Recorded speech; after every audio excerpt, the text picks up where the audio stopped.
Welcome to Uma TNPSC maths. நான் உங்கள் Uma. So இன்னைக்கு நம்ம பார்க்க போற ஒரு क्वेश्चन பாத்தீங்கன்னா பொதுத்தமிழ் क्वेश्चन. ஓகேவா? ஒரு இலக்கிய கேள்வி.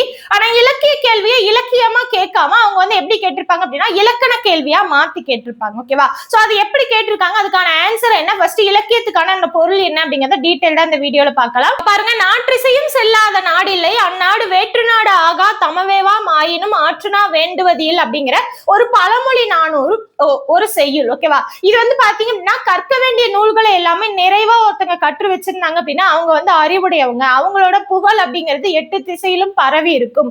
அப்ப எல்லா நாடுமே அவரோட சொந்த நாடு மாதிரி. அப்ப அவங்க வந்து அந்த நாட்டுக்கு வேற நாட்டுக்கு போறாங்க அப்படின்னா அவங்க வந்து வழிநடை உணவை எடுத்துட்டு போகணுங்கிற அவசியம் கிடையாது அப்படிங்கிற அந்த பொருள்ல தான் வரும். ஆனா இந்த பொருள்ல கேட்காம சொற்பொருளாவோ இல்ல இலக்கியம் சார்பாவோ எந்த ஒரு கேள்வியுமே கேட்காம இப்பாடலில் இணை எழுத்து இடம்பெற்ற சொல் என்ன அப்படின்னு சொல்லி கேட்டிருப்பாங்க. அப்ப இத வந்து இலக்கியமா நீங்க யோசிக்காம இணை எழுத்து அப்படிங்கிற அந்த இலக்கணமா நீங்க யோசிக்கணும். அப்ப இலக்கணம் அப்படிங்கிறது எப்படி, அதோட கான்செப்ட் தெரிஞ்சு வச்சிருந்தீங்க அப்படின்னா அவங்க வந்து எந்த மாதிரி கேள்விகள் கேட்டாலுமே நீங்க வந்து ஈஸியா அட்டென்ட் பண்ணலாம். ஓகேவா? அது வந்து புக்ல தான் இருக்கணும், புக்ல எக்ஸாம்பிள் இருக்கணும், புக்ல இல்லாதது கேட்டா எனக்கு தெரியாது அப்படிங்கிற மாதிரி இல்லாம ஒவ்வொரு டாபிக்கும் அதோட கான்செப்ட் தெரிஞ்சுக்கிட்டீங்க அப்படின்னா அவங்க இலக்கியத்துல இருந்து கேட்டாலும் சரி இல்ல வேற எதுல இருந்து கேட்டாலும் சரி நீங்க வந்து ஈஸியா அட்டென்ட் பண்ணலாம். அப்ப இணை எழுத்துன்னா என்ன, ஒண்ணுக்கு ஒண்ணு ஏதாவது லிங்க் இருக்கக்கூடிய இணை எழுத்துக்கள் நட்பெழுத்துக்கள் அப்படின்னு சொல்லுவோம். ஓகேங்களா? சோ அது வந்து ஒலிக்கக்கூடிய ஓசை, அது பிறக்கும் இடம், இதை பொறுத்து அதை வந்து என்ன சொல்லலாம், இணை எழுத்து அப்படிங்கிற மாதிரி சொல்லலாம். ஓகேவா? சோ அப்ப இணை எழுத்து அப்படின்னா இப்ப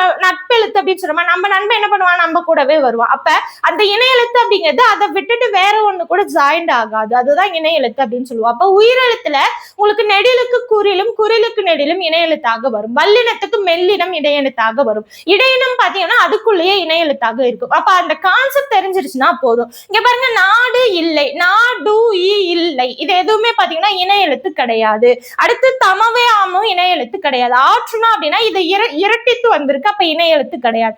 வேண்டுவது, இந்த இடத்துல பாருங்க இன்னு இட்டு. ஓகேவா? சோ இன்னுக்கு இணை எழுத்து இட்டு அப்படிங்கிறது உங்களுக்கு தெரிஞ்சிருக்கணும். அப்ப அந்த கான்செப்ட் உனக்கு தெரிஞ்சிருந்தது அப்படின்னா நீங்க வந்து ஈஸியா அட்டென்ட் பண்ணலாம். இதுக்கான ஆன்சர் வேண்டுவது அப்படிங்கிறது தான் இணை எழுத்தாக வந்திருக்கு. அப்ப இணை எழுத்து அப்படின்னா என்னன்னு தெரிஞ்சிருக்கணும், எந்தெந்த எழுத்துக்கள் எந்தெந்த எழுத்து கூட இனமாக இருக்கும் அப்படிங்கிறது தெரிஞ்சிருக்கணும். ஓகேவா? சோ நம்மளோட ஃப்ரெண்ட் யாரு அப்படிங்கிறது தெரிஞ்சாதான் நம்ம என்ன பண்ண முடியும், அதுக்கான ஆன்சர் பண்ண முடியும். ஓகேவா?